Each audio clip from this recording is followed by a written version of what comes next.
노나라의 개경강은 거나라 출신으로 이름은 대기입니다. 개경강은 노나라의 대부 공부목백 아내로 문백의 모친인데 당시 노나라의 국정을 장악하고 있던 세 가문 중 하나인 개손씨의 가주 개강자의 종조모였습니다. 개경강은 널리사리에 통달했고 예절에 밝았는데 남편인 공부목백이 먼저 세상을 떠나자 자녀의 양육에 힘썼습니다. 아들인 문백이 공부하러 갔다가 돌아올 때면 항상 아들의 거동을 살폈습니다. 어느 날 경강이 바라보니 문백이 당에 오를 때 아들의 친구가 뒤따라 오르고 당에서 내려가 물러날 때에는 아들의 친구가 검을 받들고 신발을 정리하는데 그 모습이 마치 부친이나 형을 모시는 것 같았으며 문백은 스스로 어른이 된 듯한 모습이었습니다. 깜짝 놀란 경강이 아들을 불러 꾸짖었습니다. 옛날 주나라 무왕은 조회가 끝나 신발을 신고 끈을 매는데 좌우를 둘러봐도 신발끈을 매줄 사람이 없었다. 그러자 무왕은 몸을 굽혀 스스로 신발끈을 매므로써 왕도를 이룰 수 있었다. 춘추시대 첫 번째 패자였던 제나라 환공은 보좌해주는 벗이 3명이었고 간언하는 신하가 5명이었으며 매일 자신의 허물을 들어 바로 잡아주는 자가 30명이 있었기 때문에 폐업을 이룰 수 있었다. 또 주나라 무왕의 동생인 주공은 천하의 어진 인재를 놓칠까 두려워 밥 한 끼를 먹는 중에도 3번이나 입 안에 음식을 뱉어내고 찾아온 선비를 만났으며 한 번 목욕을 하는 도중에도 3번이나 머리카락을 움켜쥐고 나가 찾아온 사람을 만났다고 했다. 또 예물을 가지고 가난한 마을을 찾아가 만난 사람이 70여인이나 되었기 때문에 주나라 왕실을 지탱할 수 있었다. 이 두 성인과 한 사람의 현인은 모두 왕업과 폐업을 이룬 왕이고 군주인데도 이와 같이 남에게 자신을 낮추어 대하였다. 함께 교류하는 자들도 모두 자신보다 앞선 사람들이었으며 이리하여 자신도 모르게 나날이 진보했다. 지금 너는 나이가 어리고 지위가 낮은데도 함께 교류하는 자를 모두 아랫사람 부리듯 하고 있는데 그 때문에 너는 진보하지 못할 것 같구나.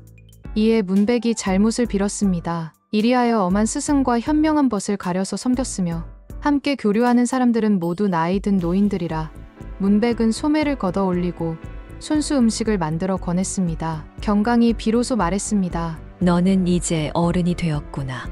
아들 문백이 노나라 재상이 되었을 때 경강이 말했습니다. 내가 너에게 말하건대 나라를 다스리는데 중요한 것은 모두 천을 짜는 데에서 찾는다.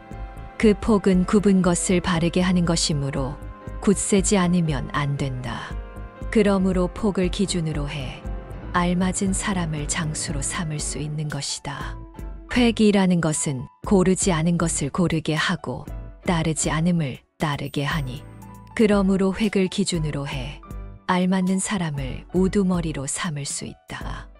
물이란 것은 거칠고 얇은 껍질을 다스리는 것이니 그러므로 물을 기준으로 해 알맞은 사람을 도읍의 대부로 삼을 수 있다.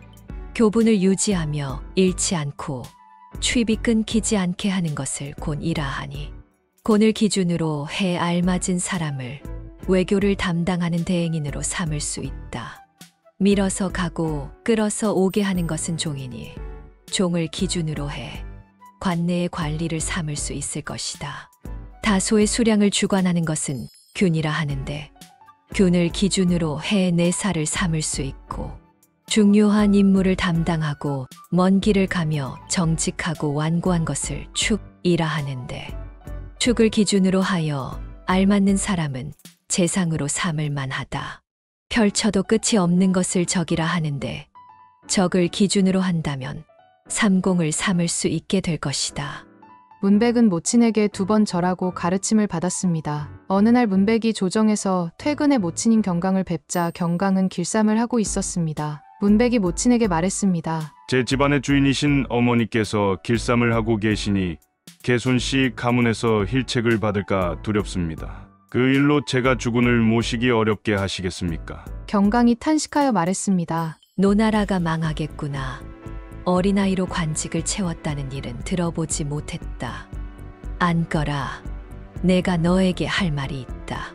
옛날에 훌륭한 왕은 백성들이 메마른 땅을 골라 살게 함으로써 백성들이 힘들게 땅을 이용하며 살도록 했다. 그리하여 오랫동안 천하의 왕이 되었다.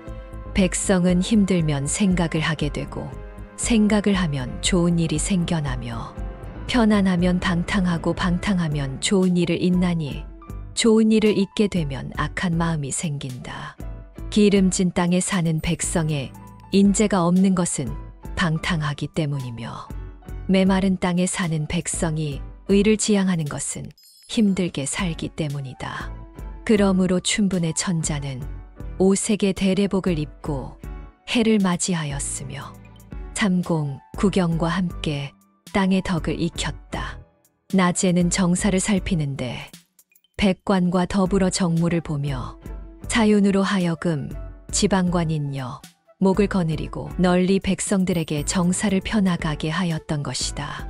추분에는 천자가 삼색의 대례복을 입고 달을 맞이했으며 태사와 더불어 하늘의 법도를 경건하게 살폈다.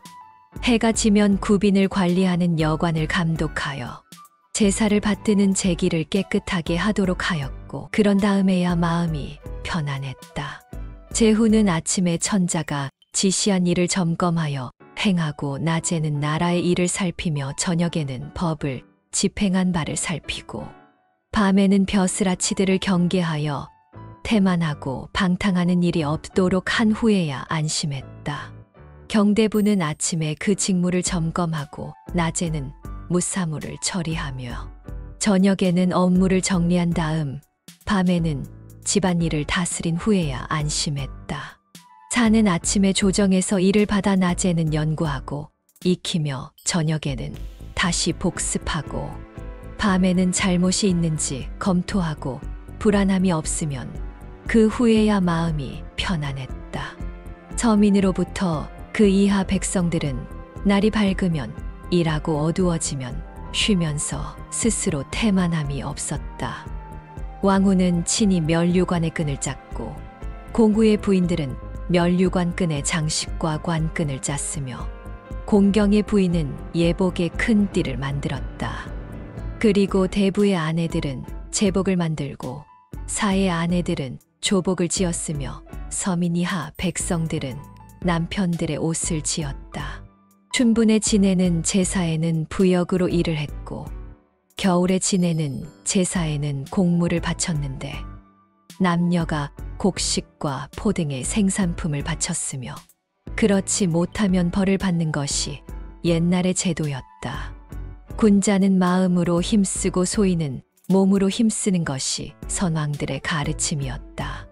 그러니 위에서부터 아래까지 누가 감히 방탕한 마음을 가질 수 있으며 힘을 쓰지 않겠느냐. 지금 나는 과부이고 너 또한 낮은 지위에 있어 조석으로 일을 처리하는 자리에 있으니 선인의 업적을 잊을까 두려워해야 함에도 하물며 태만히 하고 있으니 그 죄를 어떻게 피할 수 있겠느냐? 나는 내가 조석으로 나를 일깨워 반드시 선인의 법도를 거스르지 않게 해 주십시오 라고 말해 주기를 바랬는데 내가 지금 말한 것은 어찌 편히 지내지 않느냐 라는 말이었다. 내가 이와 같은 마음으로 주군을 받든다면 내 아버지인 목백의 후손이 끊길까 염려되는구나. 공자가 말씀하셨습니다. 제자들아 기억하라. 개씨 부인은 전혀 미혹됨이 없었다. 문백이 노나라 대부인 남국경숙에게 술을 접대하는 자리에 같은 대부인 로도보를 상객으로 모셨습니다. 그런데 술안주로 올린 자라가 자가 로도보가 화를 냈습니다. 참석자들이 서로 권하면서 자라 요리를 먹으려고 하던 중에 로도보가 사양하며 말했습니다. 자라를 더 키운 후에 먹겠습니다. 그리고 나가버렸습니다. 그 후 경강이 듣고 화를 내며 말했습니다. 내가 듣기로 시아버님이신 계도자께서 말씀하시기를 제사에서는 시동을 봉양하고 잔치에 있어서는 빈객을 봉양하라고 하셨다고 했다. 자라가 사람에게 무엇인데 사람을 노하게 한단 말인가. 그리고 문백을 쫓아내 버렸습니다. 5일이 지난 후 노나라 대부가 요청해서야 집으로 돌아갈 수 있었습니다. 이 일을 전해 들은 군자가 말했습니다. 경강은 작은 일에도 신중했도다.